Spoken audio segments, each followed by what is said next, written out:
আমি সকালেই ডাউট করেছি।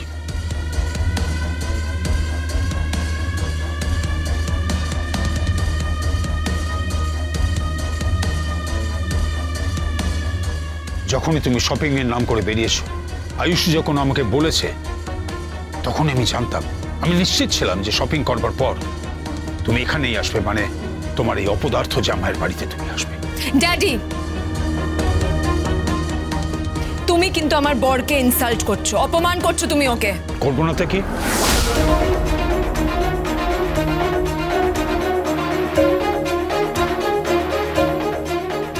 রিস্কেট দিচ্ছ, সোনা দিচ্ছ, গোল্ডের ভ্যালু তুমি জানো? ওরা কোত্থেকে যায়? গোল্ড কেনে নাকি? সবটাই তো ইমিটেশন। আয়ুষী, ঠিক করে কথা বল। কি হচ্ছে কি এসব? হ্যাঁ, তুই হয়তো ভুলে যাচ্ছিস তুই আমার বাড়িতে দাঁড়িয়ে আছিস। আয়ুষী, তুমি ওকে এভাবে ইনসাল্ট করতে পারো না। আয়ুষী তো ইনসাল্ট করেনি, ইনসাল্ট তো করেছে জেম্মা,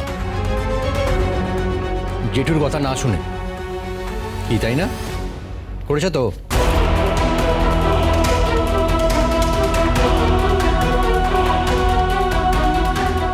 বারবার তোমাকে বারণ করা সত্ত্বেও তুমি এই বাড়িতে এসছো।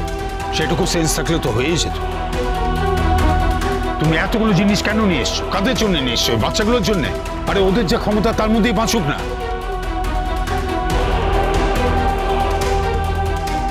নুন আনতে পান্তা ফুড়ে তুমি কেন গিফট দিতে এসছো? আর এগুলো নিশ্চয়ই ইম্পোর্টেড অ্যান্ড ব্র্যান্ডেড কোয়ালিটি। না মানে আমি ওদের জন্য একটু জামা কাপড় নিয়ে এসেছি, একটা রিস্টলেট, একটা সোনার চেন, আর ব্লেজার, আর জামাইয়ের জন্য শার্ট প্যান্ট। আর ছাতা? ছাতা দাওনি একটা? বগলের ছাতা নিয়ে ঘরেতে কার্টুন। আয়ুষী, ভদ্রভাবে কথা বল। এভাবে তুই ওকে অসম্মান করতে পারিস না। তুমি আয়ুষকে চোখ রাঙাচ্ছ? হ্যাঁ, এত বড় সাহস! শোনো, এগুলো দরকার পড়লে ভিখিরিদের দান করে দাও, তবু এদেরকে দেবেন, এটাই বলে রাখলাম।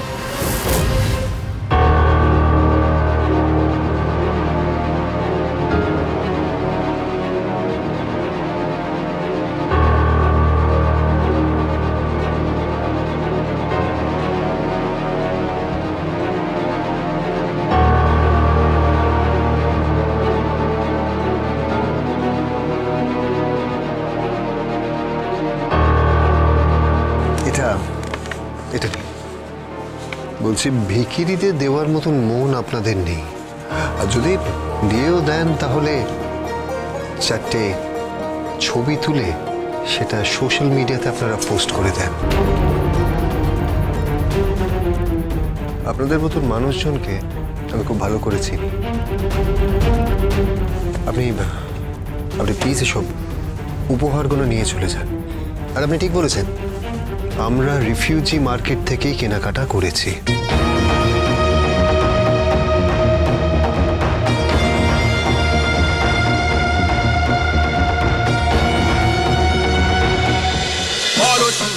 পরশুরাম আজকের নায়ক, সোম থেকে রবি প্রতিদিন রাত ৮টায় স্টার জলসায় ও জিও হটস্টারে।